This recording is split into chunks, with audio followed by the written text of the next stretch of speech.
Welcome to the presentation on the regulation of medications, drug advertising, and drug information. We will begin this presentation by discussing drug regulation. Before we start with legal regulation, let's start with the naming of medications. Most drugs have a brand name. Typically, this is a name the manufacturer has decided will help physicians remember the product so it is easy to write a prescription for. Also, this name might hint at the intended use for the medication. On the other hand, the chemical name is much more complicated. This provides a description of the chemical structure of the medication. And lastly, there is a generic name. This is the name that the product was assigned when submitted to the FDA for approval. There are also branded generic names, which can be confusing. For example, Lanoxin is the original brand name for generic product digoxin. There was another generic product that came out later, and the manufacturer decided to brand it as well for marketing purposes. So even though it is a generic medication, it has a branded name, which is Digitec. However, most medications simply have a single brand, generic, and chemical name. In order to understand drug regulation, we have to cover some historical events revealing why these regulations came to be. First and foremost, drugs are regulated by the Food and Drug Administration, or the FDA. Within the FDA, there is a branch called the Centers for Drug Evaluation and Research, or the CDER. The CDER is responsible for prescription drugs. In 1938, a law was passed requiring that all prescription drugs be proven safe before they were allowed on the market. Prior to 1938, there were no such regulations, and so drugs that were never proven to be safe were used in humans. And that is how we ended up using medications like cocaine to treat teething in infants. All drugs that were developed prior to 1938 were grandfathered into the old regulations. So, drugs developed prior to 1938 may still be on the market today, and keep in mind that many have not undergone the same stringent safety testing as drugs that were developed after 1938. In 1951, the FDA developed two classes of drugs: over-the-counter or OTC, and prescription drugs. OTC drugs are the drugs that you can buy without a prescription. In 1962, a law was passed stating that drugs had to be both safe and effective. This meant that drugs must be proven effective for the disease in which it was intended to treat. So, if a medication is indicated for migraine headaches, it has to be proven to be safe and also effectively treat migraine headaches. It seems crazy now that we waited until 1962 to make sure that drugs we were actually using worked. Unlike the law passed in 1938, this law was retroactive to include all drugs developed since 1938. So all drugs developed after 1938 and still on the market today have been proven both safe in humans and effective for their intended conditions. In 1997, a law was passed saying that the drug companies had to disclose off-label uses of drugs. When drugs are approved by the FDA, they are approved for specific indications. Many times, after drugs are approved, we discover that they work for conditions other than what they were initially intended for. Uses that drugs have not been approved by the FDA are called off-label uses. One important thing to take away from this is that drugs developed prior to 1938 have never been proven to be safe and effective by the FDA. One example of this is aspirin. Aspirin has never been proven to be safe and effective. Now, this medication has been used enough that we know that it works for pain and to prevent heart attacks, but it has not undergone the same safety and efficacy trials that a drug developed today would have to undergo. Prescription medications and the diseases they treat are the primary focus of this course. Prescription drugs are also known as RX, which is Latin for recipe or legend drug. These medications are regulated by the FDA, and the Food, Drug, and Cosmetic Act defines what is required in a prescription. It is important to remember that there is a reason why these medications require a prescription. They are to be used only by the individual for which they were prescribed. This is because these medications may be harmful when used by other patients. These medications may be involved in drug and disease interactions. They can mask the signs and symptoms of serious disease and may be involved in overdose or poisoning situations. Orphan drugs are a special subset of prescription drugs. While they are prescribed just like regular prescription medications, they are used to treat rare diseases that affect less than 200,000 people in the U.S. Since there are so few people who would need these medications, drug companies are reluctant to develop new drugs. This is mainly because the profit for orphan drugs is far less than for drugs used to treat common conditions. To combat this, the FDA gives certain incentives to companies who develop orphan drugs. These benefits may mean tax incentives, patent extensions, or additional funding for clinical trials. Here at the University of Minnesota, we have the Center for Orphan Drug Research.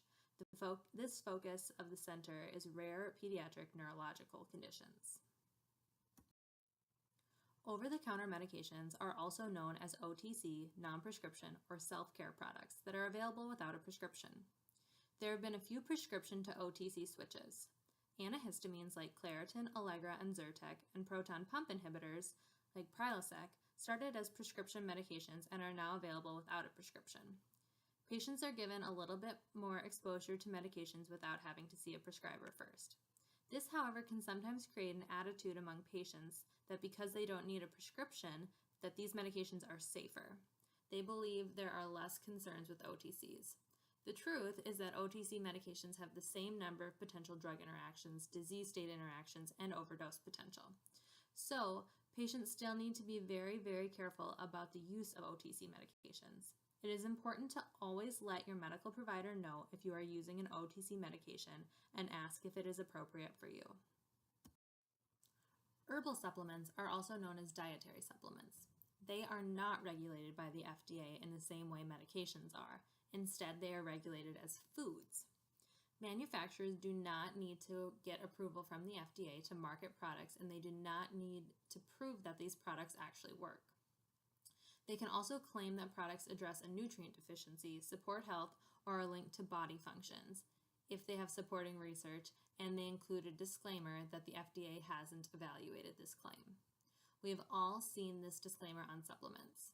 It reads, "This statement has not been evaluated by the FDA. This product is not intended to diagnose, treat, cure, or prevent any disease." However, manufacturers must follow good manufacturing practices to ensure that supplements are processed consistently and meet quality standards. These regulations are intended to keep the wrong ingredients and contaminants, such as pesticides and lead, out of supplements, as well as make sure that the right ingredients are actually included in appropriate amounts. Once a dietary supplement is on the market, the FDA is responsible for monitoring its safety. If the FDA finds a product to be unsafe, it can take action against the manufacturer or distributor, or both, and may issue a warning or require that the product be removed from the market.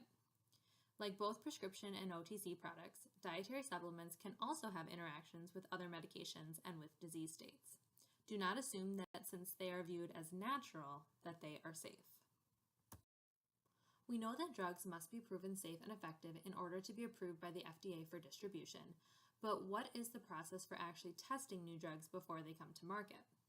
First, the new chemical structure must be isolated and identified, and then it is submitted to the FDA. Then the preclinical trials start. Medication is used in animal trials to see if it has the expected therapeutic effects based on the chemical structure and how it will bind to the receptor sites. Here, we will also look for adverse effects. If everything looks good in the preclinical trials, then the compound will be tested in healthy humans. These study subjects are people who do not have the condition that the medication is desired to treat. The purpose of these phase 1 trials is to examine the pharmacokinetics of the medication. In other words, to evaluate how it is dissolved, absorbed, and eliminated by the human body. Phase 2 and Phase 3 trials target patients that do have the condition for which the drug is trying to treat. Phase 2 trials contain a smaller number of people and look at whether the drug is effective for the condition, as well as any short-term adverse drug reactions or side effects that might stop the development of this drug. Phase 3 trials have a larger number of people who are going to use the medication for a longer period of time. The last phase in clinical testing is Phase 4. This happens after the drug has been approved and is on the market and available for use within the community. It is important to understand that the evaluation of medications does not stop once the product has been approved and is available on the market. Through reports submitted by healthcare professionals and patients using the medication after approval, safety issues can be tracked, and what may seem like isolated events when grouped together start to look like a trend. These post-market studies can lead to drugs being removed from the market or new warnings or adverse effects added. Next, we'll move on to pregnancy categories. These categories are actually being phased out, and there is a new system replacing them. However, I have included them here because for medications that were approved before a certain year, they will still have this information on their labeling. Also, a lot of drug information resources will still report these pregnancy categories. So I do think it's important for you to understand what they mean. The main concern with these categories is that they are overly simplified. It's easy to interpret these categories as a grading system, but that isn't truly how it works in clinical practice. So most new medications start out with a Category C designation. There are two reasons a drug can be classified as pregnancy Category C. First, we have no data at all in humans or animals to determine if the drug is safe or not. Most drugs are not tested in pregnant women as part of the clinical trials process, so we have no idea if they are safe or not. The second reason a drug could be categorized as Category C is that we have animal studies where pregnant animals were given the drug and have had babies that have had some problems, but we still have no data at all in pregnant women. Category A is the best, where we have studies that show there is no harm to the fetus when a pregnant woman takes the drug. Category B is slightly lower. Category D drugs, we have proof that the drug can harm the fetus, but there are situations where the benefit may outweigh the risk. For example, if the life of the mother is at risk, then the drug can still be used. Category X drugs show evidence of human harm and should never be used as the risk clearly outweighs any benefit. The focus of the new pregnancy and lactation labeling is to help clinicians and patients assess the benefit versus the risk of using certain medications. So instead of assigning a letter score that doesn't necessarily tell you much information, it's much more focused on providing the current information we know about this drug and allowing the clinician and the patient to make the decision from there. The new labeling is broken down into 3 sections. The first is pregnancy. This section is required to include a risk summary, which includes statements describing the risk of adverse developmental outcomes based on all relevant human and animal data, as well as the drug's pharmacology. So it will include information such as whether or not the drug has been studied in pregnant animals or women, and whether or not adverse effects have been discovered. Then there's clinical considerations. These can include disease-associated risks, dose adjustments, and potential maternal adverse reactions. The drug's effects on labor and delivery could be included here as well. Also, if there is a pregnancy exposure registry, that information would be included as well. So in order to study a drug's effects during pregnancy, pregnant women taking the drug would be added to this registry. This is a way to study that drug in pregnancy without doing a controlled clinical trial. So common examples would be medications for epilepsy, where women need to stay on their medication while they're pregnant. The second section focuses on lactation, so whether or not the drug is present in human milk. This includes either the drug itself or its active metabolites, and its potential effects on a breastfed child or on milk production. It can include information on minimizing exposure of the infant or monitoring for adverse reactions. Unfortunately, few studies for lactation have been completed, so we are unsure if many drugs are secreted into the breast milk. The third section is a new one called Males and Females of Reproductive Potential. This section is for certain medications that require regular pregnancy testing while the patient is using the drug. The acne medication Accutane would be an example of a drug requiring patients to undergo regular pregnancy testing because we understand that its use while pregnant causes detrimental effects to the fetus. Additionally, some medications have more specific contraception recommendations. For example, certain medications may impact the efficacy of hormonal birth control. This section may also include information about infertility as it relates to the drug. Another classification that can be added to a drug after approval is a controlled substance schedule. These schedules are for medications that have a risk of abuse or to which patients can develop physical and psychological dependence, which we will cover more in Module 6. The Controlled Substances Act from 1970 established categories or schedules of abuse potential. The Act also established the Drug Enforcement Agency, or DEA. These schedules are established at a federal level. States can set their own schedules to be more strict with classification than the federal category, but the schedules of the state cannot be less strict than the federal schedules. Here are some examples of scheduled medications. You can see that schedules go from high abuse dependence potential in Schedule 1 to lower abuse potential in Schedule 5.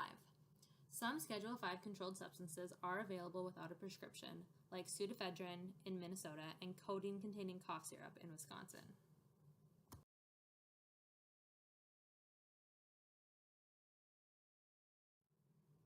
Now that we have spent some time talking about drug regulation, let's spend a little time talking about the regulation of the marketing and advertising of drug products. The FDA has regulated drug advertising since 1962. At this time in history, drug advertising on TV and radio could only mention the product's name and maybe hint at its use. If you remember the drug advertising activity that you did, this would be considered a reminder ad. Reminder ads only give the drug's name, but not the drug's use. In 1997, the FDA adopted new regulations. This allowed the drug companies to mention the drug product and its use. This allowed product claim ads, reminder ads, and help-seeking ads to be shown on TV. Now we know that drug companies want to get information out about their drug products, but do you think drug companies will always give you the most balanced and unbiased information? Probably not. They are companies. Their job is to market their products. When you did the topiramate activity, what did you initially think that Topamax was for when looking at the drug company website? To me, it appeared to be for migraine prevention, and this is an indication for Topamax, but it was initially developed to treat seizure disorders. It is actually very effective for treating seizures. Why do you think it is being marketed almost exclusively for migraine prevention? My guess is because a lot more people have migraines than have epilepsy. So this is a strategic move by the drug company to spend more money marketing to a larger patient population. That said, this also tells me that maybe the drug company isn't the best place to go for drug information because the information may not be as unbiased as we would like it to be. If we dig a little deeper, we'll find that topiramate, marketed under the brand name of Topamax, has been FDA approved for migraine prophylaxis and the treatment of seizure disorders. It is also used off-label for alcoholism, obesity, essential tremor, and eating disorders. Hopefully this exercise illustrates the need to know and understand the motivation of your source of information. We will discuss this more in the next presentation on drug information. So, in summary, we talked about the ways that medications are regulated by the FDA. Be sure to understand the differences between the classes of medications discussed here. Also, be able to differentiate between the 3 different kinds of drug advertisements.